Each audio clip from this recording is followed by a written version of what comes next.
devient fidèle. Est-ce que la fidélité Et le caractère s'acquiert.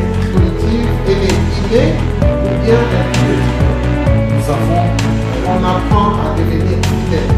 le caractère. Quelles sont les étapes? Tu as remarqué que quand Jésus avait 3 ans avec eux,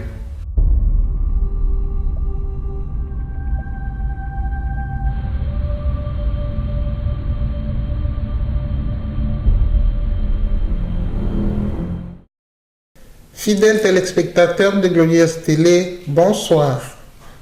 C'est bien votre humble servante, Maman Marie-Mathilde de l'Église Glorieuse de Jésus-Christ. Nous venons tous de suivre une exhortation de la part de notre pasteur, le docteur Charles Mpoyi. Et là, nous avons quelques questions à lui poser. Et si vous aussi, vous avez une question à poser, n'hésitez pas. Il y a un numéro qui défile en dessous de l'écran. Appelez et nous allons vous répondre. Je m'en vais maintenant commencer à poser la question à mon pasteur, le docteur Charles Mpoyi. Bonsoir, papa. bonsoir maman Marie. Papa, j'ai une question qui me vient en tête. Oui. Pourquoi la fidélité? Parce qu'on pouvait aussi parler de l'amour, de la persévérance et de la joie. Mais pourquoi vous avez préféré nous parler de la fidélité?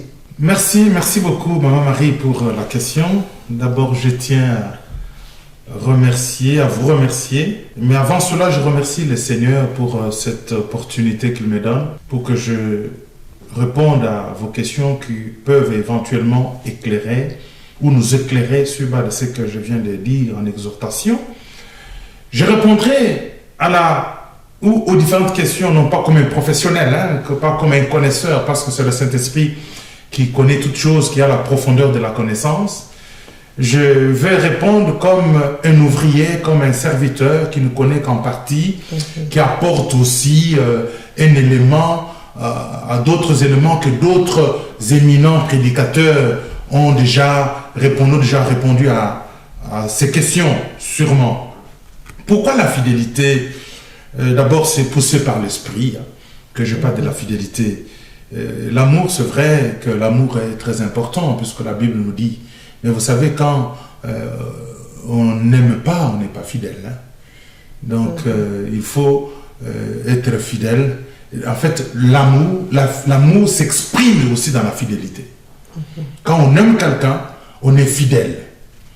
Et que la fidélité étant un fruit de l'esprit, il est important qu'on en parle. Parce que les enfants de Dieu doivent apprendre à développer ce caractère chrétien qu'est la fidélité. Quand nous voyons notre Seigneur Jésus-Christ, qui est Dieu, qui est l'amour même, il est resté fidèle à son Père du début jusqu'à la fin. Depuis qu'il est arrivé sur la terre, jusqu'à ce qu'il est mort, il est ressuscité, il est resté fidèle à son Père. Et la Bible dit ceci, que Jésus dit, si tu veux me suivre, que tu renonces à toi-même, que tu portes ta croix et que tu me suives. Quelque part, le Christ est en train de nous dire que nous devons rester fidèles à lui. Alors on ne peut pas réussir, on ne peut pas briller si on n'est pas fidèle. Même la vie éternelle, la personne qui a vraiment reçu Jésus comme Seigneur et Sauveur, qui a la vie éternelle, comme dit l'apôtre Jean, il doit être fidèle. Il doit vraiment, s'il n'est pas fidèle, ça ne justifie même pas son salut, ça ne justifie même pas le fait qu'il a l'héritage du royaume. Mais quand on est fidèle, c'est même des signes qui démontrent qu'il est citoyen du ciel. Parce que Dieu lui-même est un Dieu fidèle. Amen. Dieu n'a pas la fidélité. Dieu est un Dieu fidèle. Ça, c'est ce qui m'a poussé à parler de ça. Un autre élément aussi, la fidélité nous permet de monter les sommets. Parfois, les enfants de Dieu cherchent l'abondance, cherchent la prospérité. Comme d'ailleurs dans notre église, l'église glorieuse de l'année 2017 est une année de prospérité. C'est pourquoi j'ai voulu, par la grâce de Dieu, contribuer à cette prospérité. Et la prospérité, on peut l'atteindre quand on est fidèle. Donc si nous demeurons fidèles, comme dit la Bible, dans les petites choses, la prospérité est automatique. Mais quand on n'est pas fidèle, c'est difficile que nous puissions être fidèles. Nous puissions être prospères. C'est pourquoi j'ai trouvé ce thème ou ce point, ces fruits, très important qu'on en parle. Merci, papa. La parole de Dieu nous dit ceci, que Dieu parle tantôt d'une manière, tantôt d'une autre. Oui. Et vous venez de nous dire que vous avez été inspiré par Dieu. Oui. Et Dieu, des fois, il voit plus, donc Dieu voit plus loin que nous. Est-ce qu'il y a manque dans l'Église pour avoir choisi ce thème-là? Pourquoi Dieu a permis qu'on puisse parler de ce thème-là? Il y a une manque. Oui, je ne peux pas dire qu'il y a un manque seulement à l'Église glorieuse. Il y a un manque dans l'Église universelle, corps du Christ. Et en tout cas, vous remarquerez dans ce pays occidental, ou dans tous ces pays occidentaux, non seulement ici, même dans d'autres pays africains, il y a beaucoup d'infidélité. Hein? Ouais. Il y a beaucoup d'infidélité. Nous avons des meilleures promesses. Nous avons des meilleures promesses, mais nous n'arrivons pas à les toucher. Tout simplement parce que nous sommes infidèles. Combien aujourd'hui, on voit même dans des églises, les gens se divisent. Les gens se disloquent. Les amis qui marchaient ensemble ne sont plus ensemble. Les serviteurs qui marchaient ensemble ne sont plus ensemble. Parce qu'ils sont infidèles. Comment aujourd'hui, même à l'église, les serviteurs qui marchaient bien, qui servaient bien Dieu, après un temps, après qu'ils aient obtenu ce dont ils avaient besoin, ils abandonnent le service. Combien de gens hier en Afrique étaient appelés des évangélistes, étaient appelés des pasteurs. Quand ils viennent ici, ils abandonnent. Ils ne servent plus Dieu. Ils entrent dans le monde. Je vais même aller plus loin. Il y a des serviteurs de Dieu qui sont des serviteurs en Afrique, qui abandonnent les églises, qui abandonnent les brebis, parce que peut-être la situation est difficile et dure, parce qu'il y a la faim, ou peut-être ils n'ont pas de travail, ils n'ont pas de moyens, ils abandonnent l'église, ils viennent en Europe. Ce manque de fidélité. Il y a vraiment un manque de fidélité. Combien de couples se disloquent aujourd'hui? Combien de couples se divisent aujourd'hui? On va même plus loin, il y a des serviteurs de Dieu, Maman Marie, qui au départ, en souffrance, je l'ai dit dans mon exhortation, ils sont très bien avec leurs épouses respectives, donc un serviteur avec son épouse, ils marchent bien en souffrance, ils servent Dieu, mais quand maintenant l'église grandit, Dieu le visite, il y a la bénédiction, l'homme commence à dire non, je cherche maintenant la femme du ministère. C'est tout simplement l'infidélité. Ce n'est pas une histoire de femme du ministère. Pourquoi en souffrance, au début, sa femme au départ était une femme bonne, après elle devient sorcière, entre guillemets. Nous voyons beaucoup d'hommes de Dieu qui arrivent à divorcer à cause du fait qu'ils cherchent, entre guillemets, la femme du ministère qui n'existe pas, qui est un faux argument.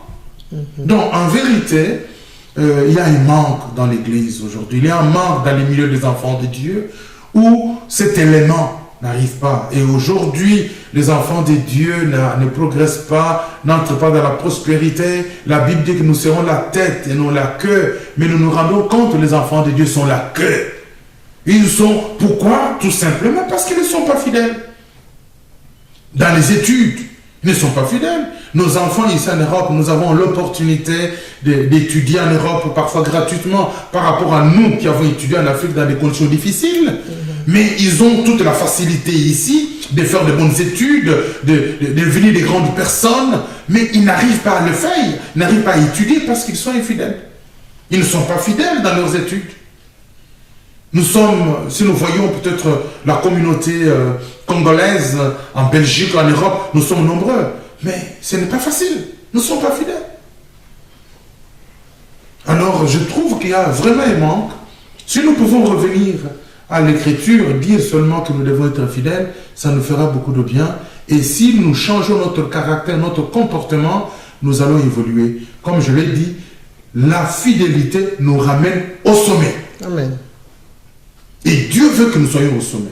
Le fait de dire que vous serez la tête et non la queue, ça veut dire il veut que nous soyons au sommet. Mais aujourd'hui, nous ne sommes pas au sommet. Mais si nous sommes fidèles, même dans le milieu du travail, nous pouvons avoir des promotions, être des personnes de référence. Parce que nous avons Jésus Mais avec Jésus, nous ferons des exploits. Nous voyons Joseph qui a été fidèle. Il était la personne de référence en Égypte.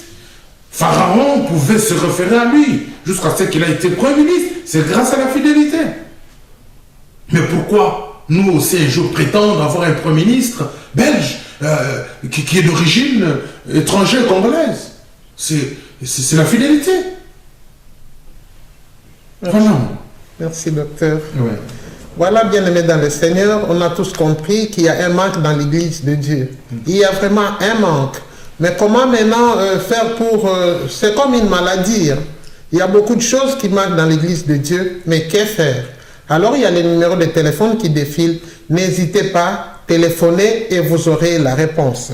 Est-ce que vraiment la fidélité, elle est vraiment importante dans la vie d'un chrétien? Pourquoi j'ai posé cette question? Parce que je vois dans la Bible, dans Jean 3,16, il fait marquer que car Dieu a tant aimé le monde qu'il a donné son Fils unique afin que quiconque croit en lui ne périsse point, mais qu'il ait la vie éternelle. Et maintenant, moi je suis une païenne. J'ai accepté Jésus-Christ comme Seigneur et Sauveur. Donc j'ai la vie éternelle selon ces versets-là. Est-ce que je dois encore rechercher la fidélité? Oui. Après avoir cru. Après avoir cru. Oui. Et quand vous avez cru au Seigneur Jésus-Christ, l'Esprit de Christ, le Saint-Esprit est venu habiter en vous.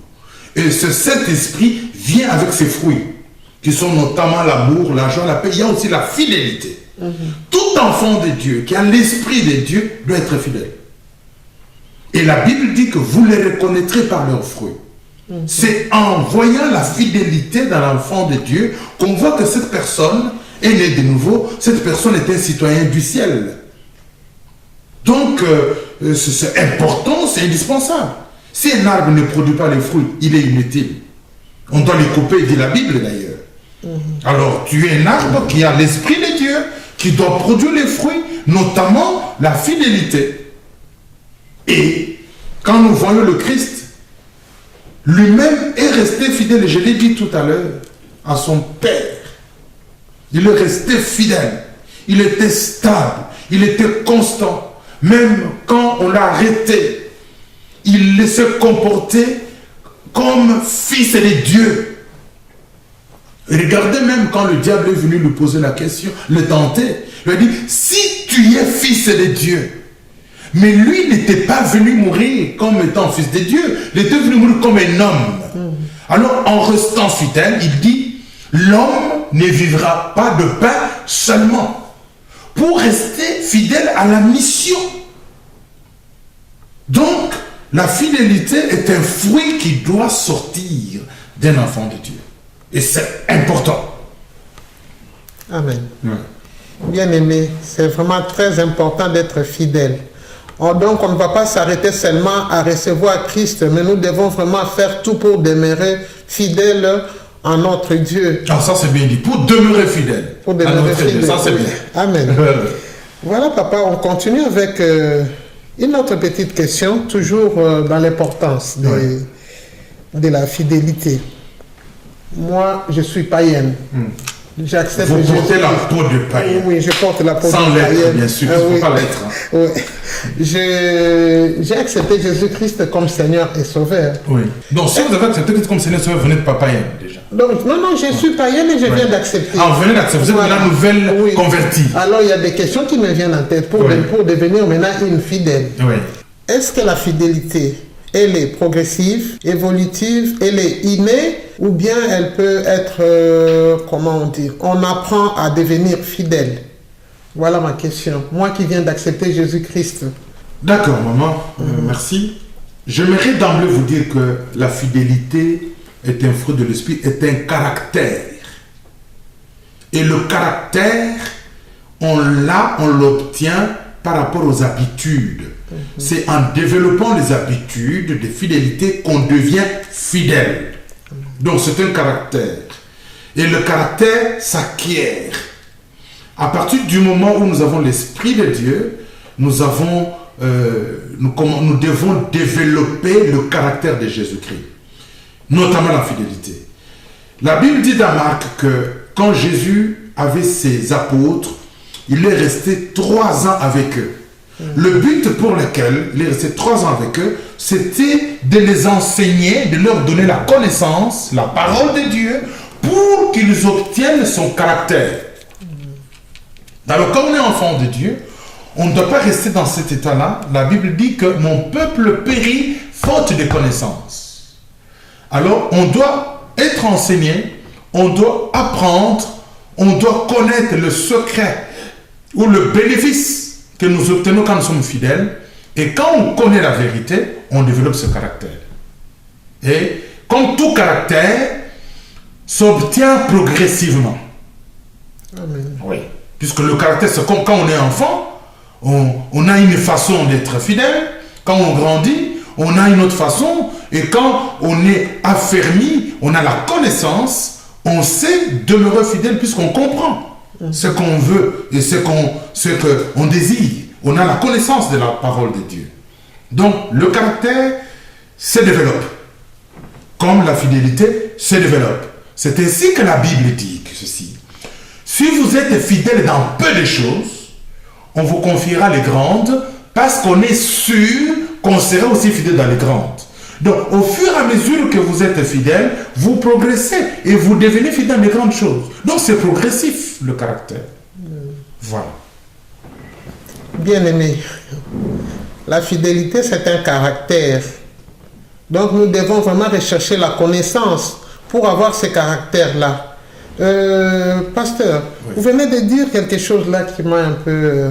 si vous êtes fidèle dans peu de choses, est-ce que vous pouvez nous expliquer un peu peu de choses, c'est quoi? Et grandes choses, bon, parce que moi je sais que toute œuvre est grandiose. Maintenant, si on est fidèle dans peu de choses, le peu de choses là, c'est quoi au juste? Oui, il y a des choses, le détail par exemple. Le détail, vous savez, souvent les enfants de Dieu oublient les détails qui sont très importants dans la réussite.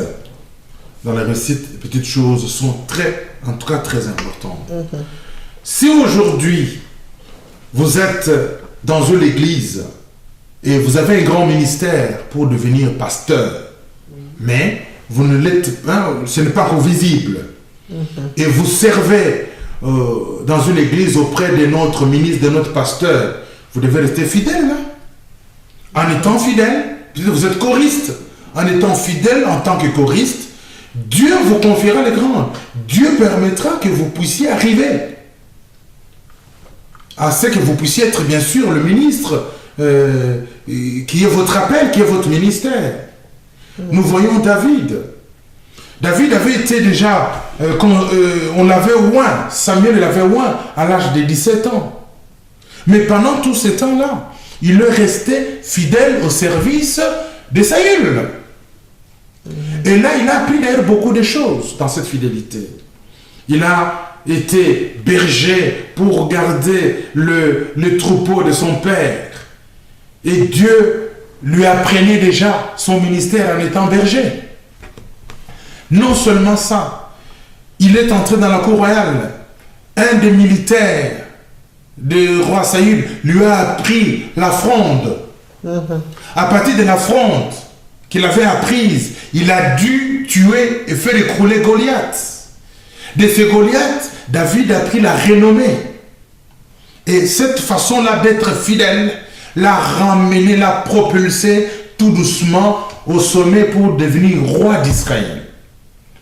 Donc, les petites choses correspondent aux différentes activités, aux différents services que vous pouvez rendre avant que vous puissiez atteindre le ministère ou le rôle que Dieu, ou pour lequel Dieu vous a appelé.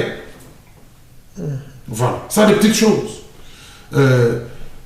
Nous sommes, peut-être, Maman Marie, vous êtes responsable dans l'intercession à l'église. Peut-être Dieu vous appelle, ce n'est qu'un exemple. Dieu vous appelle à soutenir beaucoup de femmes du monde entier qui sont en difficulté dans les prières, où vous aurez une grande renommée. On connaîtra que Marie-Mathilde, cette grande intercesseuse, quand elle prie, Dieu fait ceci, Dieu fait cela. Mais Dieu vous confiera ces grandes tâches qui seront visibles quand vous serez fidèle à l'Église. Vous m'avez parlé des choristes, de moi qui suis intercesseuse. Mais quand nous voyons l'Église, on a 4 murs. Oui. Mais dans l'Église maintenant, la fidélité, parce qu'on ne voit pas Dieu. Maintenant, ça sera envers qui? Moi qui suis choriste, ma fidélité, c'est envers qui? Moi, intercesseuse, ma fidélité, c'est envers qui? Parce que des fois, on peut se tromper, ou bien, je ne sais pas si on se trompe, mais je suis fidèle à mon Dieu. Et maintenant, dans l'Église, on est fidèle envers qui? Ah, mais ça c'est une question qui n'est pas compliquée. D'abord, on est fidèle à Dieu. Il y a la parole de Dieu.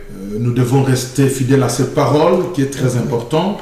Mais si vous êtes sûr dans votre église que l'église est fidèle à la parole de Dieu, et Dieu on ne le voit pas, Dieu on le voit au travers de ses serviteurs. Si vous êtes choriste, dans chaque organisation, il y a de l'ordre. Notamment, il y a des dirigeants de la chorale. Il faut être fidèle à ce qu'ils disent. Se soumettre, agir fidèlement aux instructions qu'on donne. Si on te dit, frère, que tu viennes à 10 h du matin, la répétition commence par exemple, sois là à 10 h. Qui lui-même aussi, les dirigeants de la chorale, est fidèle aussi à son responsable, ça peut être aussi le pasteur. C'est comme ça. Et quand on est fidèle envers toutes ces personnes que Dieu a élevées à l'église, on est ipso facto fidèle à Dieu.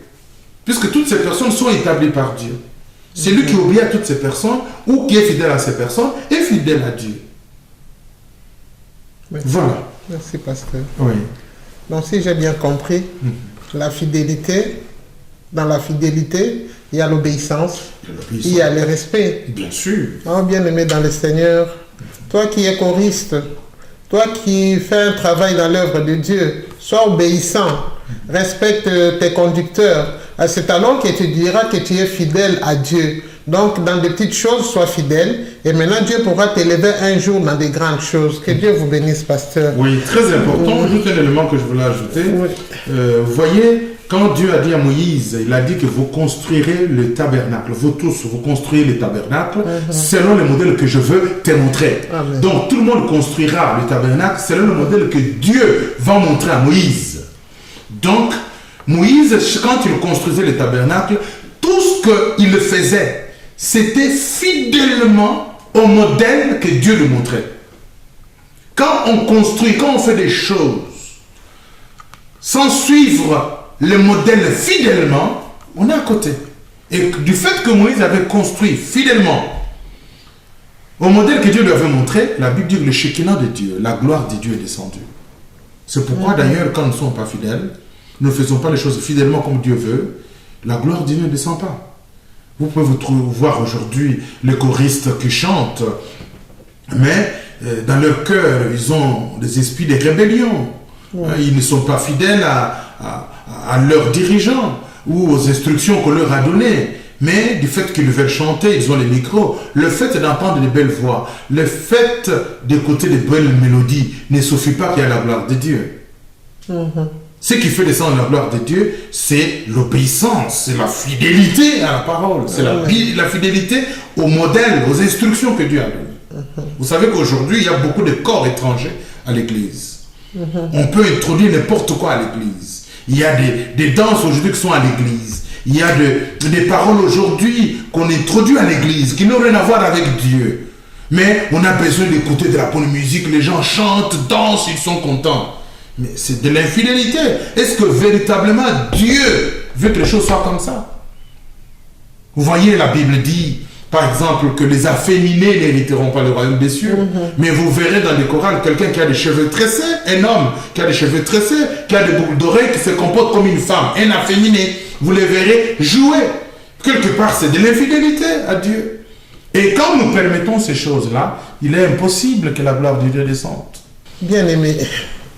Dans l'Apocalypse, on nous dit ceci, que celui qui a des oreilles entende ce que l'Esprit est en train de dire aux églises. Et là, on nous parle de la fidélité. Sois fidèle. Reste fidèle. Garde la fidélité. Parce que j'ai encore une petite question. Toujours dans l'importance de la fidélité. vous nous avez parlé ici qu'elle nous permet d'accéder au sommet, et du déméré. Oui. Est-ce qu'il y a un exemple biblique? Quelqu'un qui a accédé au sommet et qui est déméré. Et par après, j'aurai encore une petite question. Oh oui, bien sûr. Hein. Nous avons un grand exemple de Joseph. Oui. Joseph qui a reçu la vision de Dieu et qui est resté fidèle malgré toutes les circonstances. Ses propres frères l'ont vendu. Quand il est arrivé là-bas, étranger, en dehors de ses parents, il n'était pas avec sa famille. Il a été domestique dans la maison de Potiphar. Malgré tout ce que la femme de Potiphar a pu faire, il est resté fidèle à Dieu. Il s'est retrouvé en prison. En prison, il est resté fidèle et Dieu était avec lui. Il a fait du bien aux gens qui étaient avec lui en prison. Et grâce à cela, grâce à sa fidélité, Pharaon, on a parlé pour lui à Pharaon. Pharaon l'a fait sortir de la prison. Il est monté au sommet. Nulle part on dit que Joseph a été déchu de sa fonction de Premier ministre. Non, il est resté Premier ministre. Parce qu'il était fidèle. Il est monté au sommet. Il est resté au sommet. Et c'est d'ailleurs grâce à lui que tous les enfants d'Israël sont entrés en Égypte pour accomplir même la prophétie que Dieu avait dit à Abraham que tes enfants, ta descendance sera étranger dans un pays, dans une nation. Donc vous voyez que Joseph est un exemple typique d'un homme fidèle du début jusqu'à la fin. Jésus, notre modèle, la même chose. La Bible dit que Dieu l'a souverainement élevé. Amen. Et il est là. Personne ne peut le rabaisser aujourd'hui. Parce qu'il est digne de confiance. Il a été constant dans tout ce qu'il faisait. Donc, ça c'est des exemples typiques. Il y a sûrement d'autres exemples. Mais je vous donne ces deux-là qui sont frappants. Merci, pasteur. Oui. C'est pas à propos de Joseph. Oui. Son caractère, parce que vous nous avez dit que la fidélité est un caractère. Est-ce que la fidélité, parce que si je regarde dans la vie de Joseph, c'est un homme qui avait vraiment la connaissance. Oui. C'est toujours grâce à la fidélité qu'il avait cette connaissance, ou bien avant de venir en Égypte, il était déjà fidèle. Avant d'être vendu, est-ce qu'il était déjà fidèle dans la maison de son père? Déjà, au début, ma Marie, on dit que son père l'aimait beaucoup. Déjà, le fait que son père l'envoie pour qu'il aille voir si ses frères se comportaient bien, pour apporter la nourriture à ses frères, il faut avoir la confiance du père. Amen. Il faut avoir la constance. Amen. Puisqu'on sait que ce n'est pas quelqu'un qui va rejeter ou jeter cette nourriture, ou qui va vendre cette nourriture, mais qui a les soucis de la famille, qui a les soucis de ses frères. N'oubliez pas que c'était ses demi-frères. Oui. Ah oui. Oui. Mais il avait l'amour et les soucis de ses frères. Et son père avait cette confiance-là. Là, on voyait, quelque part, c'est des éléments qui montrent sa fidélité. Amen. À sa famille. Et qu'est-ce que son père lui avait appris? Son père lui avait appris les dieux d'Abraham, les dieux d'Isaac. Il est resté dans cette connaissance. Et quand il a été rendu, en ayant la vision de Dieu, il est resté fidèle parce qu'il avait la crainte de Dieu. Il n'a pas cru à d'autres dieux d'Égypte. Il a cru, ou sa croyance n'a pas varié envers le Dieu d'Israël parce qu'il est fidèle, il était fidèle. S'il n'était pas fidèle, il aurait pu changer. Il aurait pu devenir polythéiste, comme étaient les Égyptiens. Mais il est resté fidèle. Comme parfois nous aussi, nous changeons de casaque. Chaque fois, quand nous sommes à l'étranger, nous changeons. Chez nous, parfois, nous étions de serviteurs. Et quand nous venons ici, nous commençons à croire à d'autres dieux. Le comportement nous accuse. Donc, c'est un homme qui a été fidèle. Et puis, je suis convaincu qu'il a développé ce caractère par les épreuves, par les difficultés qu'il a vécues. Le fait qu'il a été vendu, il a vu Dieu le sortir, même s'il est arrivé en prison, mais il est resté fidèle, il a développé ce caractère jusqu'à ce qu'il est arrivé au sommet. Merci, merci pasteur. Pasteur, j'aimerais bien savoir où est-ce qu'on peut aller avec la fidélité, jusqu'où. Parce qu'il y a eu des gens qui ont été tués à cause de la fidélité dans des églises. Les gens sont entrés, les musulmans, qui ont voulu savoir qui sont des chrétiens, qui ne le sont pas. Et ceux qui avaient régné, on les avait relâchés. Mais ceux qui avaient accepté qu'ils sont des chrétiens, on les avait tués. Maintenant, ma question est celle-ci. Jusqu'où on peut aller avec la fidélité? Et ceux qui ont régné Christ, quel sera leur sort au jour de l'avènement du Christ? Et les autres qu'on a tués, quel sera aussi leur sort? Oui, Maman Marie, on est chrétien jusqu'à la mort.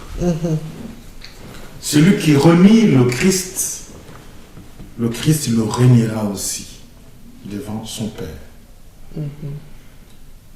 Nous avons cette responsabilité d'être fidèles, de témoigner qu'on est chrétien par nos actes, par nos actions, par nos paroles, jusqu'à la mort. Oui. Si Dieu permet que je meure parce que je crois en lui et que je le sais, je dois être prêt pour ça. Ce n'est pas pour une Christ dit que vous devez renoncer. Il n'y a personne qui ait renoncé à son père, sa mère, son frère, sa soeur, même à lui-même, sans qu'il obtienne dans le siècle présent le centuple et la vie éternelle au siècle à venir. Amen. C'est vrai que ceux-là sont morts, mais la Bible ne ment pas. La Bible est la vérité et Dieu est esclave de sa parole pour l'accomplir. Ces gens-là, du fait qu'ils ont été tués parce qu'ils ont confessé de leur bouche le Seigneur, qui sont chrétiens, je vous dis, ils seront dans la gloire du Seigneur. Amen. Ça, c'est sûr et certain. Amen. Sûr et certain. Et ceux qui ont régné, à moins qu'ils se repentent, ils ont encore la faveur de vivre sur cette terre des humains, ils peuvent encore se repentir, ils ont la grâce. Mais s'ils continuent dans ce régnement, c'est dangereux. C'est dangereux parce que le Christ le régnera aussi. Donc nous devons rester fidèles dans toutes les circonstances. Amen. Bonnes comme mauvaises. Amen. Peut-être le point que la persécution à laquelle peut-être beaucoup de gens font allusion, c'est une petite persécution. Le fait de venir ici, peut-être qu'on n'a pas le papier, et on trouve que c'est une persécution. C'est des petites persécutions, ça. Le fait de venir ici, on n'a pas de revenus, c'est des petites persécutions. Mais il y a aussi des persécutions où ta vie est mise en danger, où tu peux mourir. Nous devons arriver là. Et nous ne sommes pas encore arrivés là. Nous devons arriver. Amen. Oui, parce que la persécution et l'évangile sont des frères ennemis. Si vraiment nous sommes des vrais prédicateurs, nous annonçons la parole de vie, le monde ne va pas nous aimer. Et le monde va chercher à nous tuer, à nous éliminer parce que nous déstabilisons le monde. Alors, nous devons être prêts à continuer à parler de Christ, même si le monde veut nous éliminer. Sauf qu'on va te tuer autant que Dieu a décidé. Quand on est venu arrêter Jésus, Jésus leur avait dit, j'ai prêché dans le temple, j'étais là, vous ne m'avez pas arrêté. Maintenant vous le faites parce que c'est le temps. C'est le moment qu'il fallait le faire. Amen. Donc, si cela avait été prévu, si tu es serviteur, avait été prévu pour toi, ça arrivera. Mais si ce n'est pas encore le moment, vous prêcherez, vous annoncerez, vous confesserez le nom de Jésus. Et ça passera jusqu'à ce que le temps fixé par Dieu arrivera. Merci, pasteur. Fidèle jusqu'à la mort. Fidèle jusqu'à la mort. N'oubliez pas, bien aimé, les numéros qui défilent. Téléphonez, posez vos questions. Il est là, il va vous répondre. Pasteur, j'ai encore une petite question. Face aux difficultés de la vie. Oui. Parce que quelqu'un qui traverse un moment très difficile dans sa vie, même s'il est un chrétien, des fois on arrive à dire que Dieu nous a abandonnés. Mais pourtant on nous dit que la fidélité c'est une richesse qui est plus grande que l'argent. Oui. Maintenant, face aux difficultés de la vie, quelqu'un qui n'a pas les moyens de se payer un loyer, je vais donner un exemple. Je suis ici en Europe, je suis demandeur d'asile. On me donne un rejet. Donc, j'ai plus de ressources. Donc, je suis plus au CPAS. Donc, non plus, je ne serai au chômage. Maintenant, face à ces difficultés-là, un enfant de Dieu qui doit rester fidèle, et on lui dit que la fidélité, c'est une richesse qui est plus grande que l'argent. Oui. Comment vous pouvez arriver à lui faire accepter ça, à lui faire avaler ça, que c'est ça vraiment la vraie richesse, alors qu'il se retrouve dans des difficultés. Oui. Oui, nous devons savoir que les difficultés sont des épreuves. Et je vais même aller plus loin, même si certaines difficultés sont dues au péché, si l'enfant de Dieu se comporte bien, Dieu viendra à son secours. Mais prenons le cas des épreuves. Pendant ces épreuves, c'est comme une période de sécheresse. Et qu'est-ce qu'un arbre fait pendant la période de sécheresse? Pendant la période de sécheresse, l'arbre, les racines de l'arbre s'enfoncent dans la profondeur pour chercher la quantité d'eau qui est plus bas. Et dès qu'ils ont cette eau, pour que l'arbre soit toujours nourri d'eau. C'est comme un enfant de Dieu. Pendant des sécheresses comme ça, cet enfant de Dieu doit chercher l'eau, c'est-à-dire doit chercher la parole de Dieu. La parole de Dieu telle qu'elle est là, elle répond à toutes les questions. C'est dans la parole que nous serons fortifiés, que nous serons édifiés. Parce que là, il faut que sa foi soit solide, soit affermie, soit nourrie. Et quand on a une foi pareille, malgré la sécheresse, on demeure ferme. On demeure fidèle à Dieu. Et Dieu peut nous tester par là, par les difficultés, par le manque, pour voir si réellement nous sommes fidèles. Je l'ai dit tout à l'heure. Mais si, à cause des difficultés, on abandonne ce qu'on n'a pas été fidèle, et je vous dis, Maman Marie, je suis dans ce pays où j'ai déjà quelques années sur cette terre des humains, j'ai une petite expérience. Beaucoup de gens qui n'ont pas été fidèles, qui ont abandonné pour de gains rapides et mondains, aujourd'hui sont en souffrance, sont malheureux. Je ne vois pas ce qu'ils gagnent. Mais ceux qui sont restés fidèles, Dieu les a consolés. Nous devons seulement savoir que les souffrances, c'est la sécheresse. Après la sécheresse, il y aura la pluie. Et la pluie arrivera.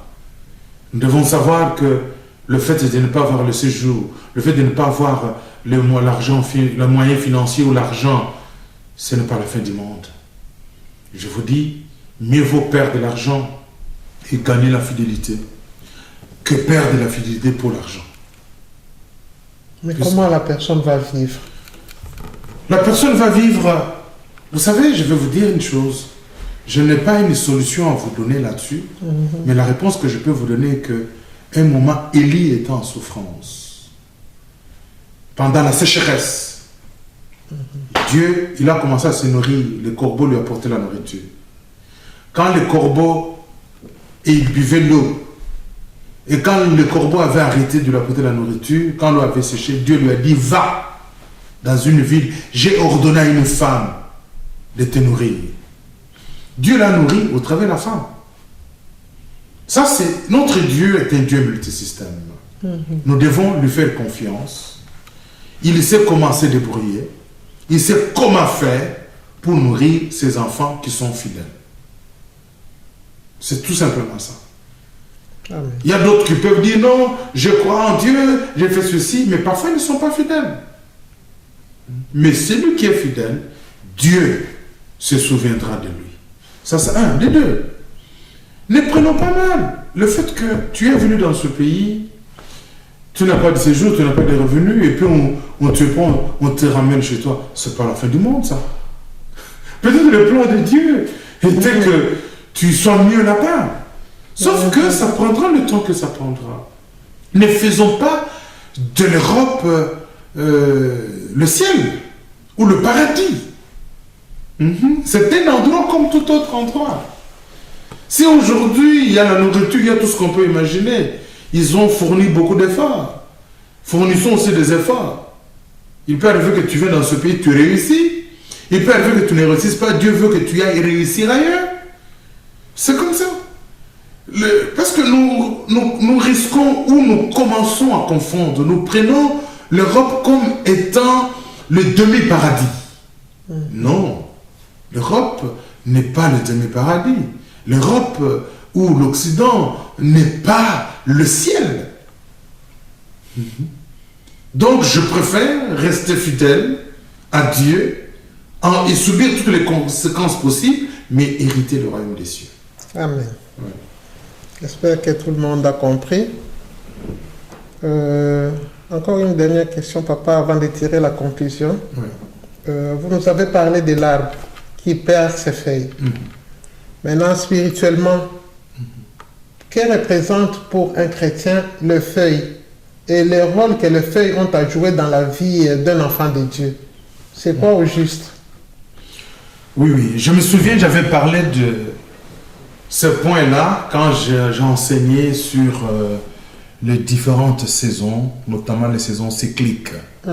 Alors, quand il s'agit de la saison sèche, j'avais pris l'exemple d'un arbre, un arbre pendant la sécheresse qui perd ses arbres. Et ses feuilles, pardon, excusez-moi. Alors, pourquoi l'arbre perd ses feuilles? Parce que d'abord, les feuilles, pour l'arbre, est un moyen d'évaporation d'eau. Vous voyez, la pluie qui tombe ici vient de la terre. Il y a les eaux, le fleuve, les océans qui envoient la vapeur. Il y a les arbres aussi qui contribuent. Les arbres contribuent comment? Les eaux qu'ils ont, à partir des feuilles, ça s'évapore, ça forme des vapeurs, des nuages, et ces nuages, c'est l'eau. L'eau qui est symbole de bénédiction, bien sûr. Alors, pendant la sécheresse, du fait que l'arbre n'a pas beaucoup d'eau, les racines vont en profondeur chercher de l'eau, mais les feuilles tombent. Ça veut dire quoi? Ça veut dire que pendant la sécheresse, il y a des priorités. L'arbre trouve que la priorité pour le moment n'est pas d'évaporer l'eau, mais de m'attacher, de m'enraciner, de m'accrocher plus bas pour prendre de l'eau nécessaire. Comme la vie d'un enfant de Dieu, pendant la sécheresse, les feuilles peuvent être considérées comme étant les choses non prioritaires, selon ma pensée d'enseignement. Donc, il y a des choses qui ne sont pas prioritaires dans la sécheresse, qu'il faut négliger à ce moment-là. Et se concentrer sur l'essentiel. Je donne un exemple pour un étudiant, par exemple, qui a des examens, ou peut-être qui a fait des examens, qui a échoué, qui doit faire la deuxième session. Pendant ce moment-là, il y a d'autres personnes qui sont en route, qui font leur sortie, qui font leur voyage, qui doivent faire tout le plaisir possible. Mais cet étudiant, lui, vit la sécheresse. Il doit s'occuper à ce qui est prioritaire. Il doit suffisamment étudier, lire sa matière pour qu'il soit capable de répondre aux questions posées à l'examen. Alors, tout ce qui est comme sortir, boire, faire autre chose, ce n'est pas son problème, ça. Il s'occupe à ce qui est prioritaire. C'est ce que j'ai voulu expliquer là quand j'avais donné. Alors, pour nous, les enfants de Dieu, pendant la sécheresse, occupez-nous, enracinons-nous, occupez-nous de ce qui est pertinent, ce qui est important pour notre survie. Et ce qui est important pour notre survie, c'est la parole de Dieu. Amen. En sécheresse, enracinons-nous, allons plus bas de la parole, nous aurons une quantité d'eau nécessaire pour nourrir. Cette quantité d'eau, c'est comme la parole de Dieu, pour nourrir notre foi. Puisque pendant la sécheresse, on peut tomber, on peut trébucher, on peut renier la foi. Comme beaucoup le font d'ailleurs. Mais pour ne pas renier la foi, on écoute la parole de Dieu. Écoutons la parole.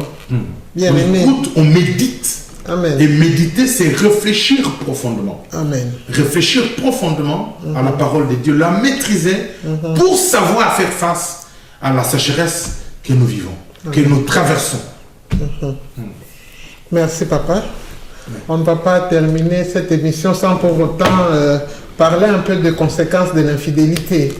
Une petite question, en tant qu'homme de Dieu. Ouais. Si dans votre église, vous vous trouvez face à un chrétien infidèle, je peux dire peut-être il est choriste, il nettoie l'église, c'est un prédicateur, mais il vous est infidèle. Quelle sera votre attitude? Il est infidèle par rapport à son service. Par rapport à son service. Oui, bon, en tant Oui, que... je crois par rapport à son service ou bien par rapport à sa vie. À vous, son pasteur. Oui. Oui. Service, peut-être par rapport à moi, Oui. le fait qu'il ne suit pas mes instructions, ou il est infidèle par rapport au service, c'est qu'il ne suit pas les instructions que je donne. C'est ça. Oui. D'abord, en tant que pasteur, c'est une âme qu'il faut préserver. Le conseil que je peux donner, par amour, il faut l'exhorter. Amen. Le ramener dans le chemin, insister, lui montrer l'importance de la fidélité et lui montrer l'importance du service qu'il fait et que sa bénédiction est liée au fait qu'il est fidèle. Oui. Et que s'il est fidèle dans ces peu de choses qu'on lui confie, Dieu lui confiera les grandes, on va lui montrer. Mais s'il n'écoute pas, je vous dis, Dieu n'élève pas les personnes infidèles. Dieu n'élève pas les personnes. Si Dieu n'élève pas les personnes infidèles, pourquoi moi qui suis humain, je dois élever les personnes infidèles? C'est comme dans une entreprise. Si une personne est infidèle et tout le temps en retard, vous savez qu'aujourd'hui, dans les entreprises en Europe, quand tu es en retard, même de 5 minutes pendant 2, 3, 4, 5 fois, tu es licencié. On te met à la porte et tu risques de perdre ton chômage. À combien plus forte raison le travail de Dieu? Quand on est infidèle, il y a beaucoup de dégâts qu'on pose dans le royaume et que le diable est très content. Alors, de telles personnes, nous devons les aider à être fidèles d'une manière ou d'une autre. Il y a des mesures disciplinaires qui sont prévues dans la Bible que nous pourrions, ça dépend du comportement de chacun. Il y a quelqu'un à qui on peut donner conseil, il vient dans l'ordre, il y a l'autre qui est lent pour revenir à l'ordre, mais l'objectif est que toutes ces personnes soient sauvées parce que Dieu use de patience. Mais ce qui est évident est qu'on ne pourra pas élever une personne infidèle. Amen. Puisqu'une personne infidèle n'arrive pas au sommet. Même si, moi l'homme, je n'arrive pas, je suis quel homme? Homme spirituel. Je dois prier Dieu. Il y a des choses dont je suis incapable de faire et Dieu fait lui-même.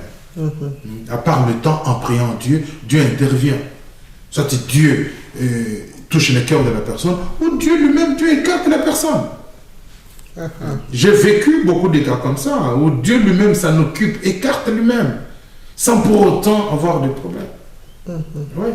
Normalement, c'est parce que c'est une œuvre de Dieu. On ne doit pas chaque fois la gérer humainement. On ne doit pas gérer la chose de Dieu ou l'Église humainement ou avec la chair. On doit gérer spirituellement. On doit être connecté à Dieu. En étant connecté à Dieu, et Dieu fait son travail comme il veut.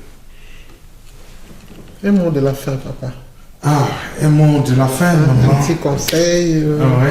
D'abord, merci beaucoup pour cette émission et cette interview qui m'a permis peut-être de m'exprimer tant bien que mal. Je sais que peut-être je n'ai pas répondu à toutes les questions ou je n'ai pas pu satisfaire vos besoins peut-être, mais le Saint-Esprit fera le reste en ayant compris le peu que j'ai pu partager. Je sais que je n'ai pas l'habitude de passer devant les caméras, mais je pense que notre patron de Glorious TV insiste beaucoup que je puisse passer. Je ferai de mon mieux pour pouvoir passer et expliquer par rapport au petit temps que j'ai. Mais sinon, j'aimerais seulement nous dire que ce thème est important pour notre prospérité. Chers enfants de Dieu, membres de l'Église glorieuse de Jésus-Christ à Liège et partout dans le monde, j'aimerais nous dire que nous sommes appelés à la prospérité. Et la prospérité nous et entre dans nos vies quand nous sommes fidèles. Et c'est très important. Sachons respecter les lois de Dieu. Christ nous donne la vie éternelle.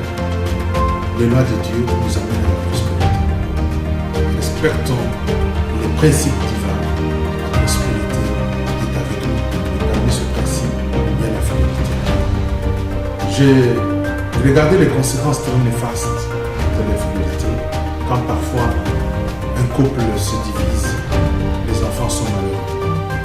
Non seulement les enfants, mais même les deux conjoints qui sont séparés souffrent, sont malheureux. Et les enfants payent tout de suite. Et c'est dangereux. Regardez parfois l'église qui se divise à cause de l'infidélité ou à cause de serviteurs qui ne sont pas fidèles, n'arrivent pas bien à encadrer les brebis. C'est dangereux. Et toutes ces brebis sont perdues. La vraie connaissance dont elles avaient besoin n'arrive pas à acquérir. C'est dangereux.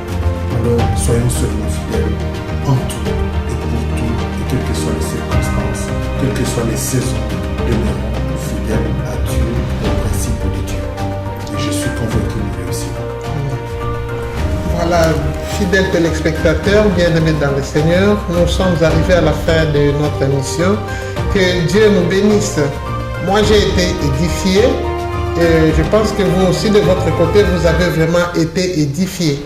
Merci à tous ceux qui nous ont suivis. Merci à nos caméramens. Bonne continuité à tout le monde et que la parole de Dieu demeure à nous abondamment. Soyez bénis au nom de Jésus-Christ et à la prochaine. Au revoir.